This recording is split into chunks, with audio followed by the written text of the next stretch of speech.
Good evening and welcome to a new episode of Sudan in a Week. The President of the Transitional Sovereign Council and Commander-in-Chief of the Armed Forces, General Abdel Fattah al-Burhan, has issued directives to strengthen and advance the horizons of joint cooperation between Sudan and Algeria to serve the mutual interests of the two brotherly nations. This directive was issued during a meeting at his office with the Sudanese ambassador designate to Algeria, Ambassador Abdel Hafiz al-Awad, on the occasion of the latter's departure to assume his diplomatic duties. The meeting was attended by the Minister of Foreign Affairs and International Cooperation, Ambassador Mohiuddin Salim. The discussions reviewed the trajectory of bilateral relations between Khartoum and Algiers, exploring mechanisms to support and develop them across all sectors to achieve shared aspirations. Algeria's stance regarding the conflict between the Sudanese armed forces and the Rapid Support Forces is rooted in its historical commitment to state sovereignty and the legitimacy of national institutions. Algeria views the RSF as a militia threat that mirrors the instability of the Sahel region. Algeria has been vocal within the African Union and the United Nations against external actors fueling the war. This is widely interpreted as a critique of the UAE's alleged support for the RSF.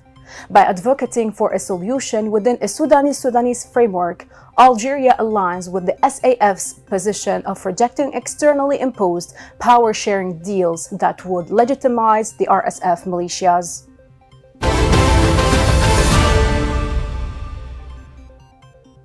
The Egyptian Ministry of Health and Population, led by Minister Dr. Khaled Abdel Ghaffar, has formalized a strategic partnership with the Sudanese Federal Ministry of Health. This bilateral agreement is specifically designed to target the Anopheles gambiae mosquitoes, the primary transmitter of malaria, through a unified regional health framework. Joint teams will deploy specialized pesticides for residential, indoor, residual spraying and the treatment of public transportation. A critical scientific component of the protocol involves monitoring pesticide resistance to ensure the continued efficacy of chemical interventions. The cooperation extends beyond prevention to active case finding. This involves periodic blood sampling and laboratory testing in high-risk zones, ensuring that those infected receive immediate and appropriate antimalarial treatment. The agreement facilitates a knowledge bridge between Cairo and Khartoum. This includes exchanging monthly epidemiological reports to track cross-border trends, conducting joint training programs for medical and laboratory personnel, and monitoring the efficacy of antimalarial medications to prevent drug resistance. The Sudanese-Egyptian protocol represents a proactive step in regional health security, recognizing that infectious diseases do not respect borders. By aligning their technical expertise and field operations, Egypt and Sudan aim to create a buffer zone against malaria, protecting the public health of both nations.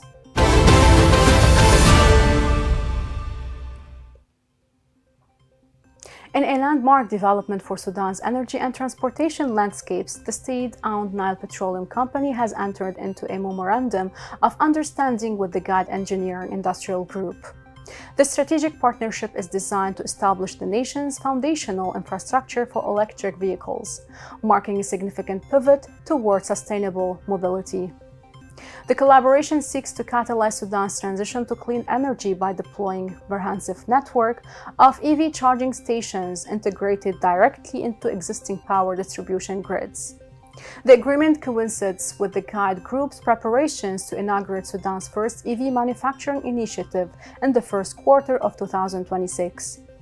Developed in coordination with specialized Chinese partners, the production project required a strategic logistics alley capable of providing the requisite electrical infrastructure to support a new generation of motorists. The partnership focuses on establishment of a nationwide grid of charging points at strategic Nile petroleum stations and synchronizing advanced charging technologies with the current national electricity distribution framework, along with knowledge transfer and maintaining traditional fuel leadership while simultaneously investing in decarbonization. Representatives from Nile Petroleum underscored that the MOU reflects a dual-track energy strategy.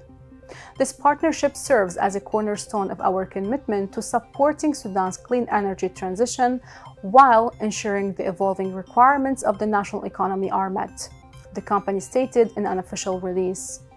Beyond the environmental objectives, the venture is projected to provide a substantial stimulus to the national economy.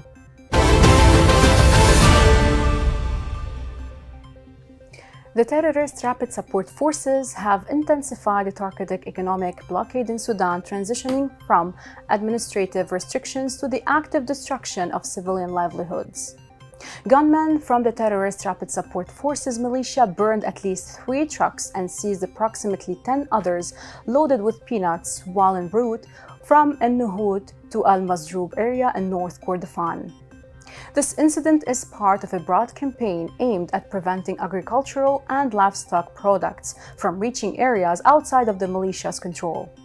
According to local citizens, dozens of trucks departed from Al-Nuhud in West Kordofan after obtaining permits from the RSF's own civil administration to travel within their territories. However, RSF gunmen intercepted the convoy on the road to Al-Mazroub and set fire to several vehicles. A video clip surfaced showing RSF militia members standing among burning and stationary trucks carrying heavy loads. In the footage, they are heard shouting, "These vehicles are going to the enemy, the army. We burned them. We won't let anything reach you, and we challenge any officer or advisor who gives them a permit." Despite global condemnation, the RSF terrorists insist on weaponization of hunger. Video evidence shows RSF elements boasting about the destruction, explicitly stating their intent to starve the enemy, the army and those in SAF-controlled areas, by ensuring no products reach them.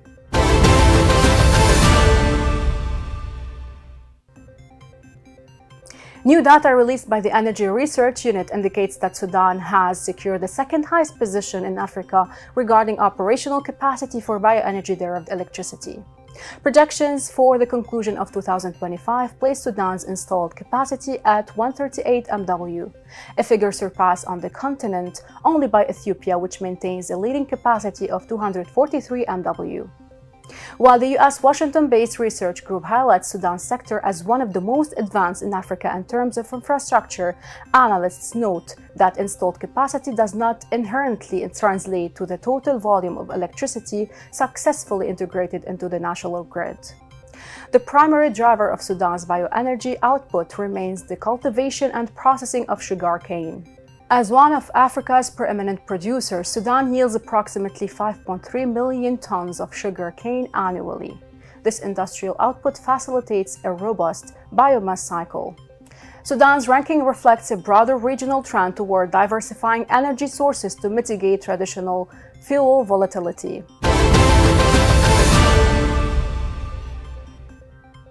Catholic bishops in Sudan and South Sudan have expressed profound grief and moral outrage following the brutal killing of approximately 178 people in northern Sudan on March 2. Local officials reported that unidentified gunmen allegedly linked to the Sudan People's Liberation Army in opposition carried out the assault in the Ranweg administrative area. Authorities confirmed that the victims include at least 90 civilians, among them women, children, and the elderly, alongside 79 soldiers. In the wake of the bloodshed, scores of survivors fled to a nearby United Nations peacekeeping base seeking sanctuary. This massacre marks a volatile escalation in violence that has once again pushed the world's youngest nation toward the brink of full-scale war. The bishops are calling on the government to take immediate responsibility for the security of its citizens. Bishop Karl Lasare emphasized that the population deserves to live without the constant shadow of fear. In a formal statement issued on March 2, the Sudan Catholic Bishops' Conference condemned the killings as a new descent into an abyss of human degradation, where the sanctity of life is trampled upon with alarming impunity. This latest tragedy underscores the fragile nature of South Sudan peace process and the urgent need for institutional reform to protect vulnerable communities.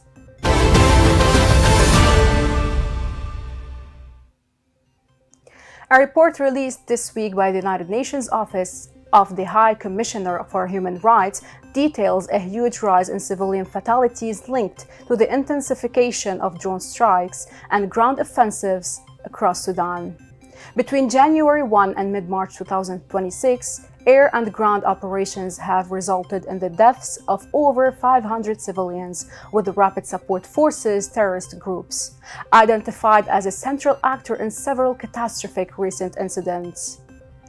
The UN warns that the RSF's expanding operational reach is increasingly jeopardizing both critical domestic infrastructure and broader regional stability. The OHCHR documentation highlights a pattern of high-casualty events and cross-border spillover. An RSF ground offensive targeting Tina area resulted in approximately 20 fatalities and 60 injuries. Military movements have transcended sovereign borders, notably on March 18, when a strike on Tina, Chad claimed the lives of at least 24 civilians. RSF terrorists targeted aerial assets and commercial transports in Aldin, killing 23 individuals, including women and children. The UN Human Rights Office cautioned that the systematic targeting of non-combatants and protected medical facilities likely constitutes war crimes. The deployment of sophisticated low-cost weaponry within densely populated urban centers demonstrates a manifest disregard for the core principles of distinction and precaution mandated under international humanitarian law, the report stated. The findings underscore a deteriorating security environment where the proliferation of remote warfare technology is being utilized with minimal adherence to international legal norms, further exacerbating the humanitarian crisis.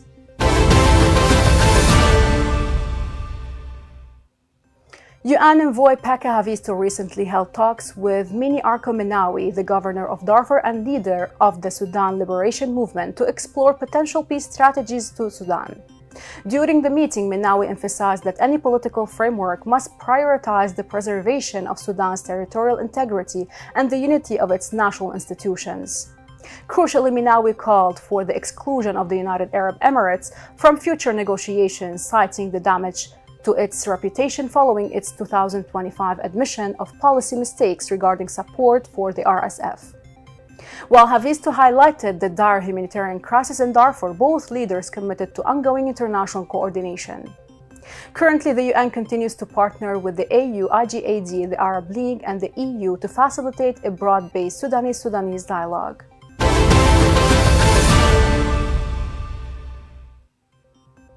United Nations investigators have issued a stark assessment of the conflict in Sudan, asserting that sexual violence is no longer a peripheral consequence of hostilities but has been integrated as a core strategic instrument of war. The report identifies the Rapid Support Forces terrorists as a primary architect of this systematic campaign, utilizing gender-based atrocities to achieve specific military and political objectives. The findings highlight a calculated shift from isolated misconduct to a coordinated policy of terror designed to destabilize the civilian population.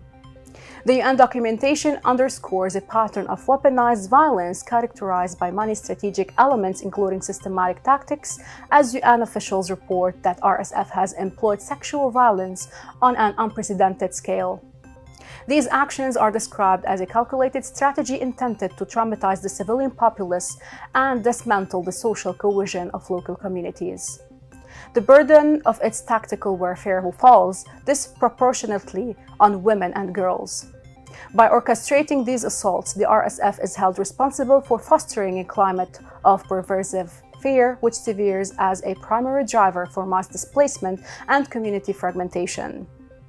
UN found that destruction of healthcare infrastructure exacerbated by the ongoing RSF sieges has deprived survivors of essential medical intervention and psychological rehabilitative care. UN Population Fund has emphasized that these acts represent a fundamental breach of global humanitarian norms. The scale of sexual violence in Sudan constitutes a grave violation of international humanitarian law, utilized specifically as a mechanism to humiliate populations and facilitate forced displacement, the UNFPA stated in a supporting brief. The report concludes that the use of such tactics reflects a profound disregard for human rights and necessitates urgent international intervention to establish mechanisms for accountability and the protection of vulnerable populations. Following a series of high-level diplomatic consultations between Egyptian Minister of Education Mohammed Abdel Latif and his Sudanese counterpart Al-Tuhami El-Zain, the Egyptian Ministry of Education has ratified a comprehensive plan to regularize the status of Sudanese schools operating within the Arab Republic of Egypt. This administrative pivot follows a protracted period of institutional closures and escalating concerns regarding the educational continuity of the displaced Sudanese community. The newly established framework signifies a transition from basic licensure toward a structured bilateral educational partnership aimed at stabilizing the academic environment for thousands of Sudanese students in Egypt. The Egyptian Ministry of Education has committed to an expansive support program designed to align Sudanese private institutions with standardized pedagogical norms. The regularization process is currently in an active evaluation phase. Interdisciplinary inspection teams have been dispatched to verify compliance with safety and educational standards. To ensure long-term sustainability, a joint ministerial committee will be established. This collaborative approach aims to integrate Sudanese students into a regulated system while preserving their national educational identity. Sudanese gold valuations have experienced a significant appreciation, diverging from the prevailing bearish trend in international markets. Concurrently, the Gold Exporters Union has confirmed the commencement of shipments to untapped international markets scheduled to initiate next week. Geopolitical and economic drivers, Mutassim Mohammed Saleh, Secretary General of the Gold Exporters Union, stated in a briefing that global bullion prices have been subjected to downward pressure resulting from intensifying economic tensions. He further noted that geopolitical developments within the Arabian Gulf have disrupted trade flows and impacted the stability of energy supplies. Saleh observes that the international decline in gold prices occurred in tandem with escalating oil costs. This correlation has prompted a shift in investor sentiment characterized by a transition between strategic profit-taking and cautious market anticipation. Consequently, these factors have collectively precipitated sharp fluctuations in global gold rates.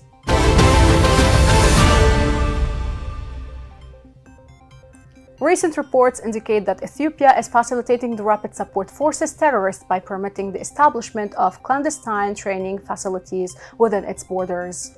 Concurrently, the Sudanese armed forces are consolidating strategic partnerships with Eritrean leadership and Tigrayan factions. This alignment seeks to establish a unified front against Addis Ababa should a formal interstate conflict materialize. According to regional analysts, a direct confrontation could prompt to SAF to funnel logistical support to Eritrean and Tigrayan combatants. Furthermore, there is a distinct possibility that Eastern Sudanese militias maintaining independent ties with Eritrea might intervene autonomously. Ethiopia's likely recourse involves escalating its patronage of the RSF, leveraged by the support of the United Arab Emirates (UAE), a pivotal regional backer for both the Ethiopian government and the RSF terrorists. Such a development threatens to draw in rival Arab states seeking to counter the UAE's assertive foreign policy. We are in an incredibly dangerous situation where both sides view the other as actively helping their armed opponents, notes Alan Boswell of the International Crisis Group. He warns that these entangled rivalries possess the necessary components for a regional mega-war. Ethiopian support has enabled the RSF terrorists to inaugurate a new operational front within the Sudan's Blue Nile state. In March 2026, the SAF-aligned government in Port Sudan alleged that drones launched from Ethiopian territory targeted their positions, significantly exacerbating diplomatic hostilities. Analysts suggest that Prime Minister Abiy Ahmed may respond to Sudanese pressure by deepening ties with the Sudan People's Liberation Movement North to further destabilize SAF operations. There are growing concerns that the RSF may employ long-range unmanned aerial vehicles to disrupt critical SAF supply corridors originating from Port Sudan, a step which will deepen the humanitarian crisis and add tension in the Horn of Africa.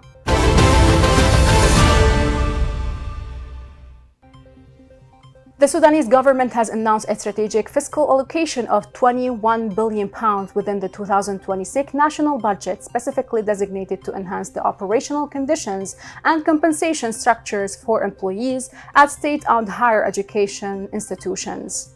During a press briefing on Wednesday, the Minister of Higher Education and Scientific Research, Professor Ahmed Mudawi Musa, confirmed that the Ministry of Finance has formally approved the funding.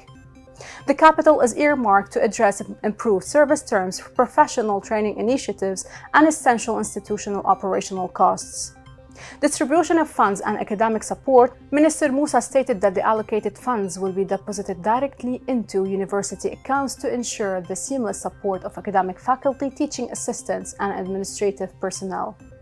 He underscored that the state leadership continues to view university professors as a fundamental pillar of national development, necessitating competitive fiscal support despite the current economic climate. According to Manal Ahmed al-Sayed, a senior finance official within the ministry, approximately £12 billion of the total package is dedicated exclusively to the salaries of academic faculty. Additionally, the ministry has earmarked approximately £7 billion to address the payroll requirements of non-academic and administrative staff, ensuring a comprehensive uplift across the university system. This budgetary move represents a significant effort by the transitional administration to stabilize the nation's intellectual capital. By addressing the brain drain and the rising cost of living, the government aims to maintain the integrity of its scientific research and higher education sectors during a period of broader national restructuring after the RSF terrorist acts of systematic mass destruction.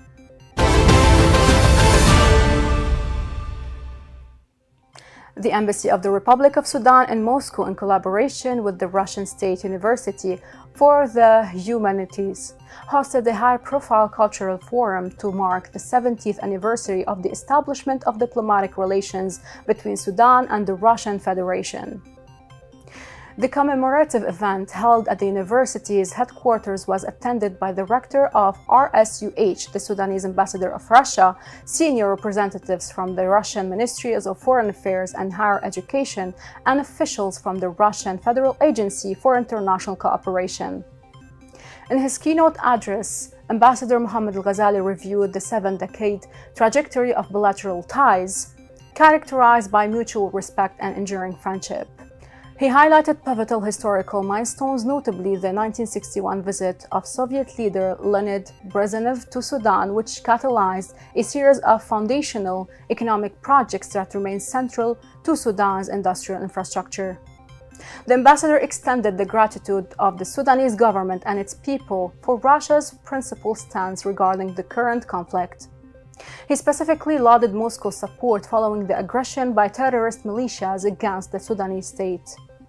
Ambassador al-Ghazali stated that Moscow has repeatedly defended Sudan against international conspiracies within multilateral forums.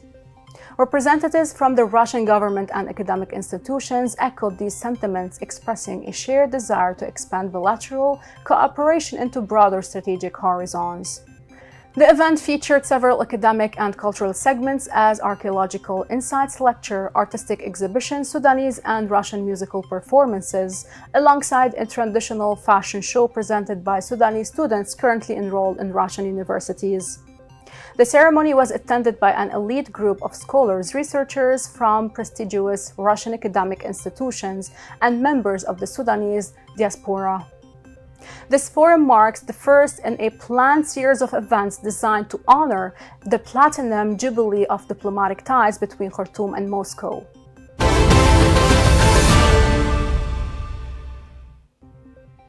The government of Sudan has formally emphasized the necessity of incorporating specialized provisions for nations impacted by conflict and natural disasters within the International Labour Organization Development Cooperation Strategy for the 2026-2029 period.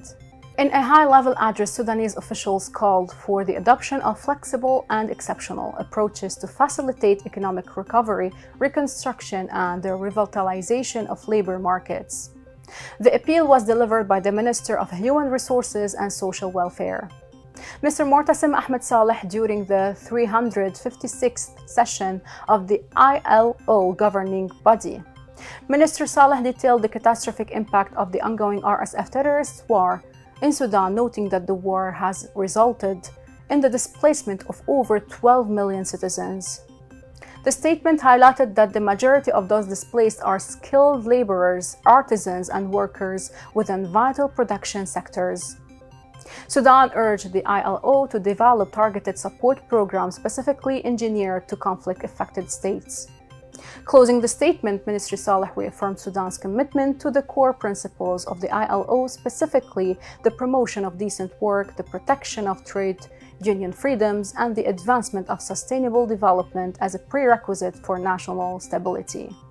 Thank you for watching this episode of Sudan in a Week, and I'll see you in the next episode. Good night.